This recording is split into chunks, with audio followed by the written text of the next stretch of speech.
आप सभी का खैर मकदम है आपके अपने official YouTube channel chalk and duster academy में एक बार फिर से। और जैसे कि आप लोगों को मालूम है कि central university entrance test PG की जो है वो आंसर की जारी कर दी गई है और उसके जो चैलेंज करने की आखिरी डेट थी वो कल यानी कि 26 अप्रैल थी, जिसमें जो है वो काफ़ी सारे बच्चों ने जो है वो अपनी आंसर की को मैच कर लिया है। और अब लोग जो है वो बात कर रहे हैं फ़ाइनल आंसर की का, या हम लोग बात कर सकते हैं फ़ाइनल आंसर की के साथ साथ अपना फ़ाइनल रिज़ल्ट का। ठीक है, फ़ाइनल रिज़ल्ट कह सकते हैं या हम लोग कह सकते हैं स्कोर कार्ड, दोनों ही बात जो है वो एक है। स्कोर कार्ड का मतलब ये नहीं होता कि आपका सिलेक्शन हो गया, उसके बाद जो है वो अपनी अपनी यूनिवर्सिटीज़ क्या होगी, फॉर्म मांगेगी और उसके बाद जो है वो आपके क्या आएगी, कट ऑफ आएगी। फॉर एग्ज़ाम्पल आप जेएनयू में जाना चाहते हैं, डीयू में जाना चाहते हैं, बीएचयू में जाना चाहते हैं, या फिर आप लोग जो है वो एएमयू में जाना चाहते हैं या जामिया मिल्लिया इस्लामिया में जाना चाहते हैं। उसके बाद जो है वो यूनिवर्सिटी क्या लेगी, अपने अपने फॉर्म लेगी, रजिस्ट्रेशन फॉर्म लेगी, उसकी जो है वो फ़ीस आप लोगों से जो है वो मांगी जाएगी, जितनी भी आपकी वहाँ पर जो है वो ली जाएगी, जो आपकी क्या होगी, एक रजिस्ट्रेशन फ़ीस कह सकते हैं या आप लोग कह सकते हैं आपकी सीट बुकिंग जो है वो फ़ीस होगी। अगर हम लोग मान के चले कि जो जेएनयू में है, आप लोग जो है वो इसमें अपना पीजी में जो है वो क्या करना चाहते हैं, रजिस्ट्रेशन कराना चाहते हैं और अपने आप को जो है वहाँ पर एक उम्मीदवार के तौर पे जो है वो पेश करना चाहते हैं, तो उसके लिए आपको जो है वो अपना फ़ाइनल स्कोर जो है वो वेट करना पड़ेगा, यानी कि आपको जो है वो फ़ाइनल रिज़ल्ट का जो है वो वेट करना पड़ेगा। फ़ाइनल रिज़ल्ट के बाद जो है वो जेएनयू क्या करेगा, अपनी जो है वो कट ऑफ जो है वो जारी करेगा और कट ऑफ जारी करने के बाद अगर आपका नंबर उसमें आ जाता है तो आपका जो है वो वहाँ पर बुकिंग सीट का जो है प्रोसेस चलेगा, यानी कि 1 से 1.5 महीने तक ये प्रोसेस चलता है, जिसमें आप लोग जो है वो अपना रजिस्ट्रेशन करा सकते हैं और उसके बाद जो है वो आपका एडमिशन हो जाएगा। जेएनयू की जो मोस्टली है वो 3 से 4 जो है वो कट ऑफ आती है, कट ऑफ कह सकते हैं या हम लोग कह सकते हैं कि ये मेरिट आती है 3 से 4। अब ये 3 से 4 मेरिट जो है वो कितनी जा सकती है, कितनी एक्सपेक्टेड कट ऑफ है, वो अलग अलग सब्जेक्ट की जो है वो अलग अलग होती है। अगर आप लोग हमारे चैनल पर आए हैं तो आप लोग बखूबी जानते हैं कि हम लोग बात करते हैं मोस्टली ज़्यादातर उर्दू वाले तालिब इल्मों के लिए। हालांकि उर्दू की जो एक्सपेक्टेड कट ऑफ है उसके बारे में हम लोग जो है वो रोशनी डालेंगे। अब जो एक्सपेक्टेड कट ऑफ आती है वो अलग अलग कैटेगरी में आती है। जैसे एक आती है आपकी यूआर कैटेगरी की, जिसे हम लोग ओपन कैटेगरी भी कहते हैं। इसके अलावा दूसरी जो आती है वो आती है ईडब्ल्यूएस की, जो अभी नई रिजर्वेशन कैटेगरी बनी है। इसके बाद आती है हमारी ओबीसी यानी कि अदर बैकवर्ड क्लास। इसके बाद एससी और एसटी जो है वो आती है। ये कुल मिला के जो है वो मेन आपकी जो है वो 4 कैटेगरी होती हैं और इसके बाद एक कैटेगरी होती है आपकी पीएच यानी कि फ़िज़िकल हैंडीकैप की जो है वो आपकी एक अलग कैटेगरी आती है। तो आज के इस टॉपिक में हम लोग जो बात करेंगे वो बात करेंगे उर्दू की एक्सपेक्टेड कट ऑफ की, जनरल कैटेगरी में, ओबीसी कैटेगरी में, ईडब्ल्यूएस कैटेगरी में, एससी एसटी में या पीएच में।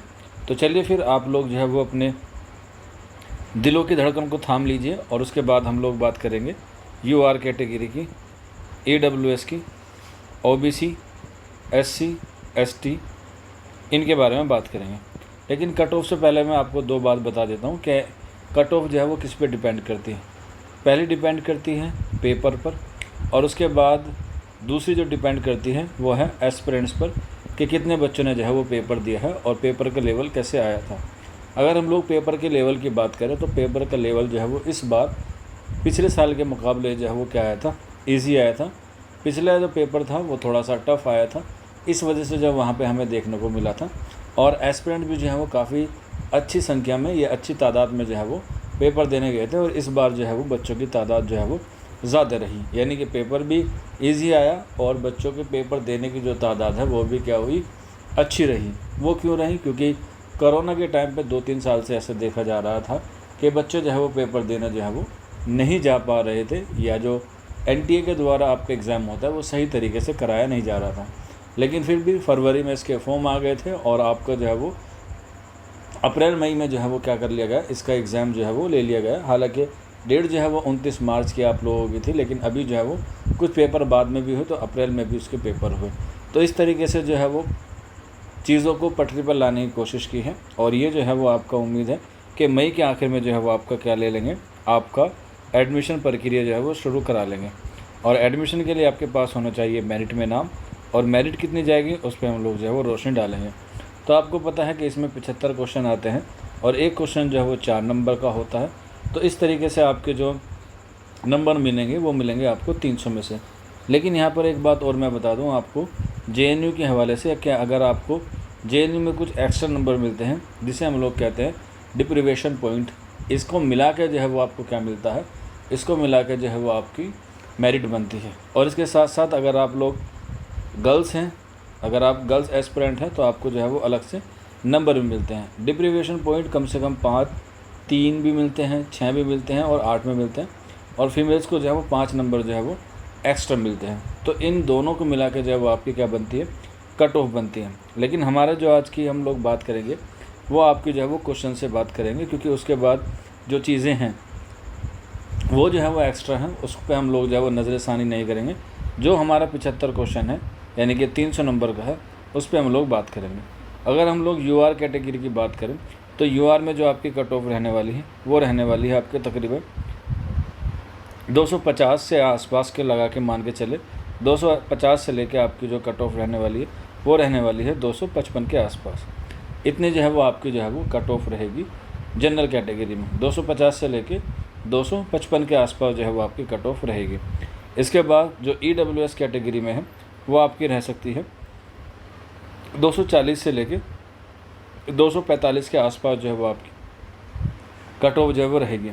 इसके बाद OBC की अगर हम लोग बात करें तो इसकी जो कट ऑफ रह सकती है वो रह सकती है आपकी 235 से लेके 240 के आसपास जो है वो आपकी कट ऑफ रह सकती है। वहीं अगर हम लोग SC ST की बात करें तो ये रह सकती है आपकी 215 से लेके 220 के आसपास जो है वो आपकी कट ऑफ रह सकती है। और ये रहेगी उर्दू PG की हवाले से बात करें अगर हम लोग, और ये ख़ास तौर पे है JNU की। अलग अलग यूनिवर्सिटी जो है अपनी अलग अलग जो है वो एक्सपेक्टेड कट ऑफ रहती है। वहीं अगर हम लोग बात करें DU की यानी कि दिल्ली यूनिवर्सिटी के, तो जिस भी बच्चे के तकरीबन 200 प्लस स्कोर होगा, चाहे वो किसी भी कैटेगरी से हो, चाहे वो UR कैटेगरी से हो, EWS से हो, OBC से हो, हत्ता के SC ST से हो, उसका जो सिलेक्शन है वो आराम से DU में जो हो जाता है। क्योंकि DU में जो है वो सीटें जो हैं वो ज़्यादा हैं, क्योंकि JNU में सीट जो है वो महज 39 हैं और जबकि DU में जो है वो तकरीबन 100 के आसपास जो है वो सीटें हैं। अब 100 सीट क्यों है, क्योंकि इसमें जो है वो आपका करोड़ी मल आ जाता है जो स्कूल है, इसके अलावा ज़ाकिर हुसैन कॉलेज आ जाता है और इसके बाद उर्दू डिपार्टमेंट जो है वो आ जाता है। तो इस तरीके से तीनों डिपार्टमेंट में मिला के आपके तकरीबन 100 से ज़ायद जो है वो सीटें बन जाती हैं। जबकि JNU में सिर्फ एक ही डिपार्टमेंट है, इसलिए यहाँ पर जो है वो 39 सीटें बनती हैं और 39 सीटों में भी जो है वो अलग अलग रिजर्वेशन होता है। और DU में जो है वो तकरीबन 100 के आसपास रह जाती है। और गुज़िश्ता सालों में ये देखा गया है कि DU में जो है वो सीटें खाली भी हो जाती हैं, क्योंकि बच्चे जो हैं वो कुछ जामिया चले जाते हैं और कुछ बच्चे जो है वो अलीगढ़ चले जाते हैं और कुछ बच्चे जो है वो मानू यानी कि मौलाना आज़ाद नेशनल उर्दू यूनिवर्सिटी भी जो है चले जाते हैं। लेकिन सबकी पसंद एक ही है, JNU। सब जो है वो JNU में जाना चाहते हैं।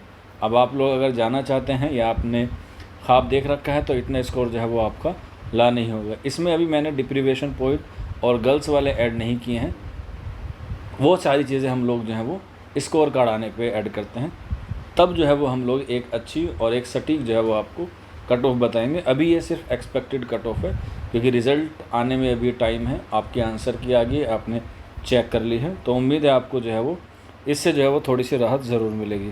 अगर कोई डाउट रहता है या कोई क्वेरी रहती है तो ये नंबर नोट कर लीजिएगा, आप लोग जो है वो इस पर रब्ता कर सकते हैं 9045220432। आज की वीडियो में इतना ही था। शुक्रिया फॉर वॉचिंग दिस वीडियो।